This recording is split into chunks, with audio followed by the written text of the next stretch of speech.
3 soldats courageux.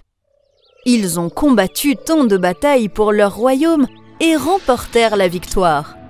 Mais après la bataille, le roi ne leur donna aucune récompense et les jeta hors du royaume sans aucune raison. Ces soldats ont dû errer très longtemps pour trouver un endroit où rester et finalement, ils ont atteint une jungle. Cette jungle était trop sombre pour voir quoi que ce soit. Tous les 3 décidèrent de veiller sur les 2 autres l'un après l'autre. Puis, 2 soldats se rendormirent et l'un d'eux ramassa du bois pour faire un feu de joie. Il se préparait à le faire et soudain, un nain sortit du feu et se tint juste devant lui. Il portait une veste rouge et sa tête était couverte d'un foulard rouge. Il demanda au soldat « Qui êtes-vous ? Je suis un pauvre soldat. Veuillez vous asseoir près de moi. J'aimerais beaucoup vous parler. » Et le soldat lui raconta son histoire. Le nain se sentit très mal à l'écoute de son histoire. Le nain dit « Ne t'inquiète pas. Prends ce manteau. Il te couvrira entièrement. » Ce manteau n'était pas si propre, donc le soldat sourit.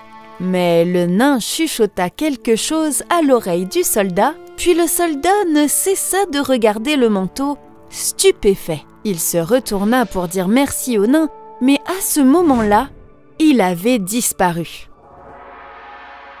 Le jour s'était déjà levé, puis le soldat raconta à ses amis l'histoire du nain et leur montra le manteau. Ils réagirent tous 2 et dirent que ce manteau était si sale et très étrange. Mais le premier soldat dit avec beaucoup de fierté à ses amis « Ce n'est pas un manteau ordinaire. Si je le porte, tous mes souhaits se réaliseront. » Et les 2 soldats furent étonnés. L'autre soldat raconta lui aussi sa rencontre, alors qu'il les gardait, qu'il rencontra aussi un nain qui lui offrit un portefeuille magique. Ce portefeuille renfermait tellement de pièces d'or que peu importe combien il dépensait, il ne serait jamais vide. Puis, le 3e soldat leur raconta aussi son histoire. Il leur montra un instrument de musique. Cet instrument est si magique que quiconque l'écoutera sera complètement envoûté par la musique et ils chanteront et danseront sur cette musique. Ils furent très heureux d'avoir reçu ces incroyables cadeaux du nain. Alors, le premier soldat pensa qu'il fallait les tester. Alors, il porta le manteau et sollicita ses vœux. « Oh, mon cher manteau, nous n'avons pas d'endroit pour vivre. S'il te plaît, trouve-nous un grand et beau palais. » Et puis, il y eut l'orage. Un bruit énorme. Et soudain, il y eut un grand palais devant eux. Il y eut un beau jardin et à la porte, 4-5 beaux chevaux avec un char d'or. Tous les 3 s'assirent sur le char et partirent pour le royaume voisin. Et soudain, ils trouvèrent quelque chose. Leur char se garait devant un palais royal. Alors, le roi fut informé de leur arrivée et les accueillit avec joie. Les hommes étaient si charmants que le roi leur demanda de rester dans le palais pour quelques jours. Le roi crut qu'ils étaient définitivement princes d'un royaume lointain et qu'il pourrait peut-être épouser sa fille à l'un d'eux. Un beau soir, l'un des soldats se promena dans le jardin avec la princesse et soudain, elle remarqua le portefeuille et demanda avec joie d'où venait ce portefeuille. Il ne lui cacha rien et lui raconta l'histoire du nain qui le lui avait donné un soir. Il ne fut pas avisé de lui raconter l'histoire, parce que le lendemain, la princesse mélangea quelques somnifères dans sa boisson et une fois qu'il dormait, elle remplaça son portefeuille par un portefeuille non magique. Après quelques jours, il réalisa que la princesse l'avait trompé et lui avait volé son portefeuille. Les trois se mirent en colère. Le soldat en manteau dit qu'il devrait lui donner une leçon. Il porta le manteau et dit « Mon manteau magique, emmène-moi au palais de la princesse. » Là, la princesse comptait des pièces d'or. En levant les yeux, le soldat au manteau magique se tenait devant elle. Et elle cria « Au voleur! Voleur !» Le soldat eut peur. Il sauta par la fenêtre et en descendant, son manteau s'emmêla dans l'arbre. Le pauvre soldat! C'était au tour du troisième soldat. Il jouait de son instrument et avait une grande armée qui entourait tout le palais.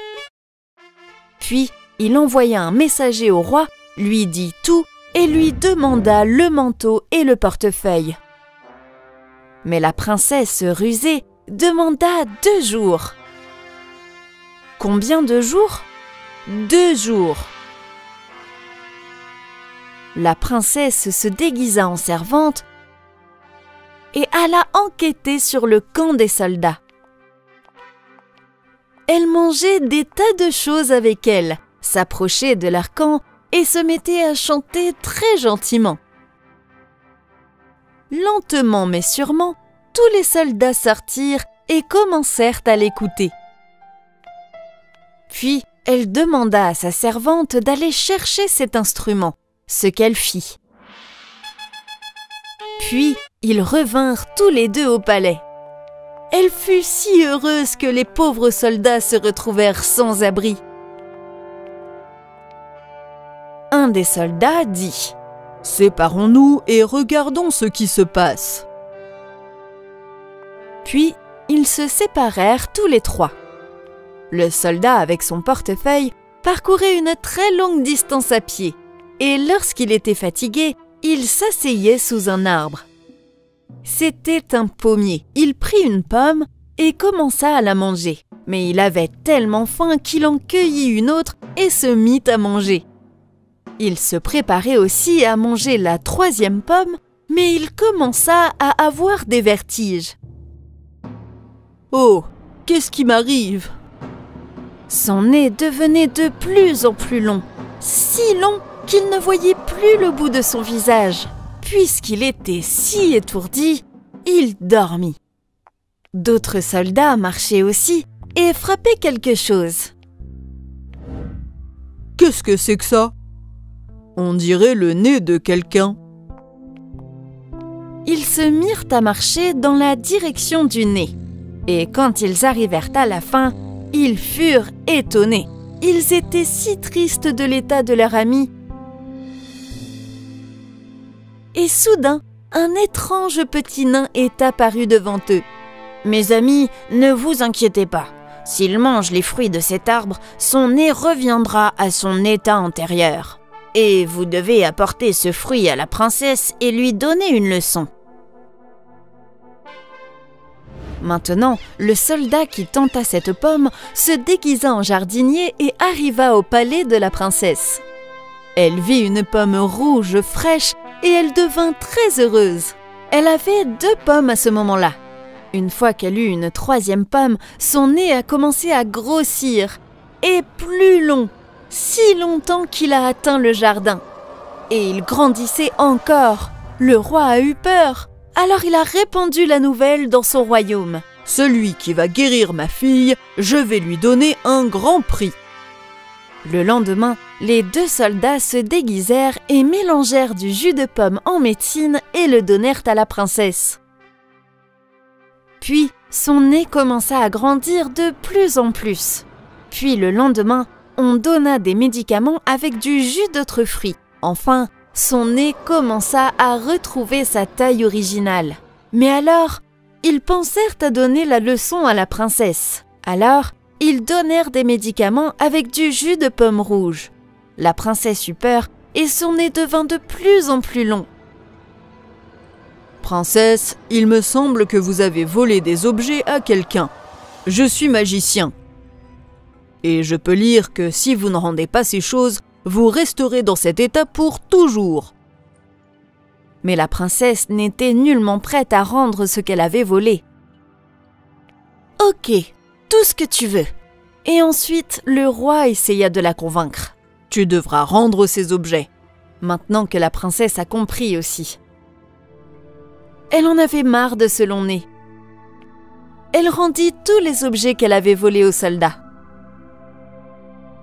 Puis, il donna le jus d'autres fruits au prince, qui portait la veste, et retourna voir ses amis. Et ils vécurent heureux tous les trois dans leur palais. La fin.